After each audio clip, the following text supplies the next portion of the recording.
am Yusuf Mohammed Hamid Abu Musa, 7 years old. My father is a Palestinian physician working in the radiology department at the nearby Nasser Hospital, and my mother is Egyptian Palestinian. My grandmother is from Sharqiya, Egypt, so my father was able to get Egyptian citizenship through her, and my siblings and I also obtained Egyptian citizenship. I have a sister named Judy and a brother named Hamid. I'm the youngest. On October 15th, there was shelling by the Israeli occupation forces on the Nur al-Shams refugee camp inside Tulkarm city in the West Bank.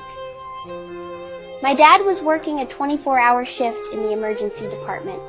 Before he left, I called for him, my mom, and my siblings. I told them I wanted a family hug, for us all to stand together and hug each other. Dad went off to work, and 2 hours later, we heard the sound of shelling.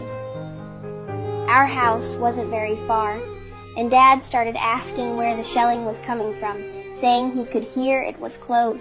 He called my mom, but she didn't answer. He called again, and when she picked up, he heard screaming.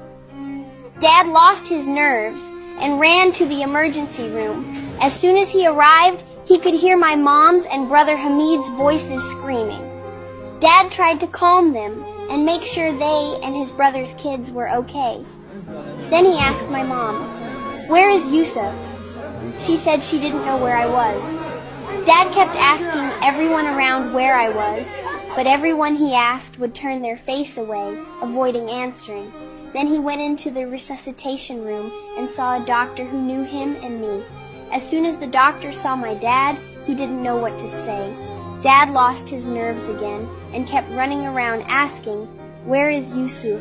My mom had stopped too, and they were all saying, "Yusuf is 7 years old. His is a white sweet boy with curly hair." There was a photographer taking pictures of the injuries and events. He opened his camera and started showing my mom and dad the photos until my dad recognized me from my clothes in one of them. When he asked the photographer where that child was, the photographer just shook his head without answering. Then someone there said, "I was carrying him and took him to the fridge," meaning the mortuary. My dad said, "I'll go see him. Maybe it's not him." But he couldn't walk.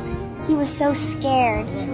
When he got there, he saw his colleagues looking at him sadly, and they helped him into the mortuary. When my dad went in, he confirmed it was me, Yusuf, his son, whom he loved so much. When he looked at me, he felt like he was dying. He also found my older cousin, just 2 years older than me, and another older cousin, and his sister-in-law, whose husband couldn't recognize her because she was just body parts. As for my injured cousins, one had a compound fracture in his thigh, arm, shrapnel in his abdomen, and burns.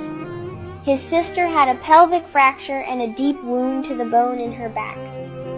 When my dad saw all this, he couldn't speak except to say, "Praise God, and God is sufficient for us.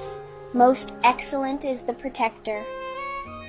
My dad couldn't tell my mom that I had been martyred because when he told my brother Hamid about me, he had a nervous breakdown, screaming, "I want Yusuf." One of the women there was the one who told my mom.